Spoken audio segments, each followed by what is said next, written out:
Hello friends, ఎలా ఉన్నారు? అంతా బాగున్నారు కదా? ఈరోజు కూడా మీ వెరైటీ కిట్టు ఒక వెరైటీ రెసిపీతో వచ్చేసింది. చూడండి, అన్ని కర్రీస్కి కూడా, అన్ని ఫ్రైస్కి కూడా, అలాగే ఏదైనా రసం చేసుకున్నా కూడా ఈ గరం మసాలా మనం వాడుకోవచ్చు.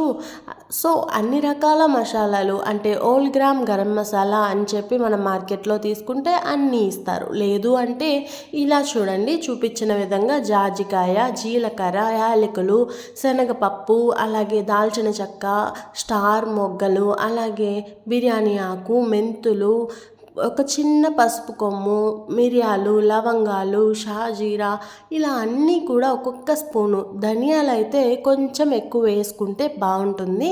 సో ఒక కప్పు తీసుకోవాలి. అలాగే ముందుగా ఒక స్పూన్ శనగపప్పుని మనం తీసుకున్న పొడి యొక్క క్వాంటిటీని బట్టి ఇవి కొంచెం పెంచుకోవచ్చు. శనగపప్పు కొంచెం వేగిన తర్వాత మినప్పప్పు, సాయి మినప్పప్పు అంటాం కదా, అది వేయించేసుకోవాలి. సో బ్రౌన్ కలర్ వచ్చి చక్కగా వేగిన తర్వాత కొద్దిగా అంటే హాఫ్ స్పూను మెంతులు వేసేయండి. మెంతులు కూడా మంచి టేస్ట్ని ఇస్తాయి, అన్ని టేస్ట్ని కూడా ఈక్వల్ చేస్తాయి. అలా అని ఎక్కువ వేసుకున్నట్లయితే చేదు వస్తుంది, తెలుసు కదా. సో తక్కువ వేసుకోండి.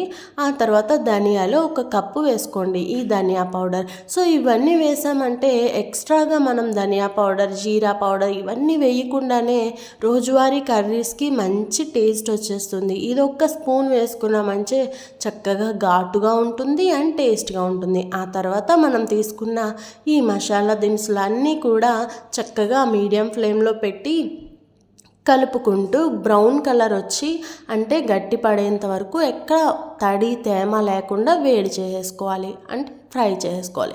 ఆ తర్వాత మిక్సీ పట్టేసి తీసుకోవడమే, సరిపోతుంది. చూసారా ఎంత చక్కగా ఉందో కదా. సో కొంచెం మిక్సీలో పెడితే అయిపోతుంది. Thank you for watching.